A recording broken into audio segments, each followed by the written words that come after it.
ഇത് purple sage എന്ന Texas sage. മഴ പ്രവചിക്കാൻ കഴിയുന്നൊരു ചെടിയാണെന്ന വിശ്വാസമുള്ളതുകൊണ്ട് ഇതിനെ ബാരോമീറ്റർ ബുഷ് എന്നും വിളിക്കാറുണ്ട്.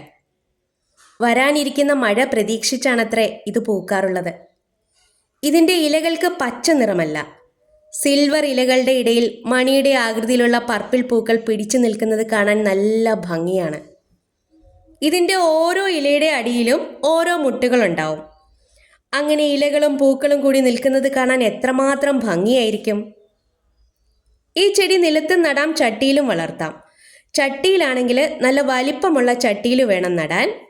നല്ല വെയിൽ വേണം. ദിവസം മുഴുവനുള്ള വെയിൽ കിട്ടിയാലും കുഴപ്പമില്ല.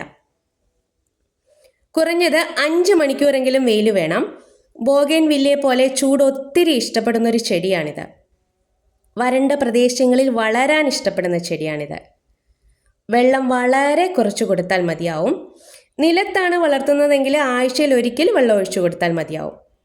ചട്ടിയിലാണെങ്കിൽ 3 ദിവസം കൂടുമ്പോൾ നനയ്ക്കാം. ബോഗൻവില്ലയെ പോലെ തന്നെ നന്നായി വേര് പിടിക്കുന്ന ചെടിയാണിത്. മണ്ണ് കട്ടിയാവുമ്പോൾ ഇളക്കി കൊടുത്ത് വളമിടാം. പിന്നെ പ്രൂണിങ് ആവശ്യമുള്ള ചെടിയാണ്. പ്രൂൺ ചെയ്ത് ബുഷിയായിട്ട് നിർത്തിയാൽ നിറച്ച് സിൽവർ ഇലകളും പർപ്പിൾ പൂക്കളുമായി നിൽക്കുന്നത് കാണാൻ അടിപൊളിയാണ്. ഈ ചെടിക്ക് ഒരുപാട് പേരുകളുണ്ട്. Rain sage, Texas silver leaf, ash bush, നിക്കോഡിയ, പർപ്പിൾ സേജ്, ഇങ്ങനെ ധാരാളം പേരുകളിൽ ഈ ചെടി അറിയപ്പെടുന്നുണ്ട്. സിൽവർ പർപ്പിൾ കോമ്പിനേഷനിൽ നിറഞ്ഞു പൂക്കുന്ന ഈ ചെടിയെ എല്ലാവരും ഇഷ്ടപ്പെടുമെന്നുള്ളതിൽ യാതൊരു സംശയമില്ല. വീഡിയോ ഇഷ്ടമായാൽ ഒരു ലൈക്ക്.